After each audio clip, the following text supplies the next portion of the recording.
বিষয় হচ্ছে এনসিপির কি পরিমাণ সমর্থক আছে বা এনসিপির সারা বাংলাদেশে কি অবস্থান আছে এটা জাতি জানে। এখন আপনার এই জাতিকে ভুলভাল বোঝানো কোনোভাবেই সম্ভব না। জাতি এখন অনেক মেধাবী, জাতি সবকিছুই বোঝে।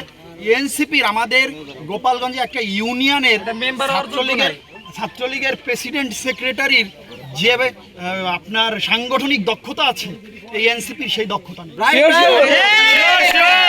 আপনারা দেখে থাকবেন যে এই এনসিপি আজকে সারা দেশে ঘোরার নামে, মানে তারা যে আজকে সংগঠন গুছাচ্ছে তার নামে কি স্যাবলামি করতেছে এটা আপনারা স্যাবলামি, এই জাতিকে এই স্যাবলামি, ওদের ভোট মানে 1% তো অনেক দূরের কথা, এর থেকে কম ওদের ভোট। হ্যাঁ, কিন্তু আজকে মানে পরিবেশের কারণে, যে কোনো কারণে তারা আজকে তাদের যে ক্ষমতার অপব্যবহার করছে।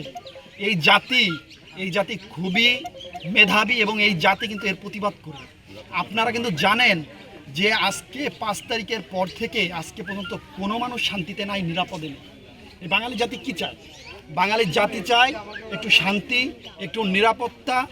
আজকে যে পরিমাণ ধর্ষণ, খুন, এই জন্য আমাদের এই আজকে যে কর্মসূচি এটারও একটা কারণ।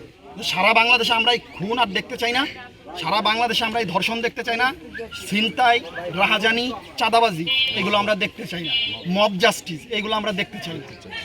আমরা একটা সুন্দর, সুখী, সমৃদ্ধ বাংলাদেশ দেখতে চাই। এই আশাবাদ ব্যক্ত করে আমি এখানেই আমার কথা শেষ করলাম। ওরা একবার এই রোড দিয়ে আসবে, একবার আর এক রোড দিয়ে আসবে। এটা কিন্তু আপনারা সবাই খেয়াল করছেন যে গোপালগঞ্জে বিভিন্ন রোড আছে, এক এক সময় ওরা এক একটা রোড ইউজ করতেছে। বরিশাল থেকে মূলত এই রোডটা দিয়েই কিন্তু গোপালগঞ্জে প্রবেশ করে। এটাই সবচেয়ে শর্টকাট এবং ভালো রাস্তা, সেটা আপনারা জানেন। ওরা এত বড় ভীতু এবং ওরা হচ্ছে, ওদের তো আসলে কোনো পাওয়ার নাই। আমাদের একটা ইউনিয়নের সাথে যদি ওরা সারা বাংলাদেশ পারে, সারা বাংলাদেশে এনসিপি পারে, তাহলে আমরা রাজনীতি করব বললাম, কথা দিলাম, রাজনীতি ছেড়ে দেবো। হ্যাঁ, আজকে আপনারা দেখবেন অন্য সব দলকে নিয়ে এদের নাই কোনো ভোট, এরা সব দলকে নিয়ে মন্তব্য করে। হ্যাঁ, তো আমি আশাবাদ ব্যক্ত করব বাঙালি জাতি এদেরকে ধিক্কার জানাবে, এদেরকে ধিক্কার জানিয়ে এই বাঙালি জাতি এদেরকে ডাস্টবিনে ছুঁড়ে ফেলবে।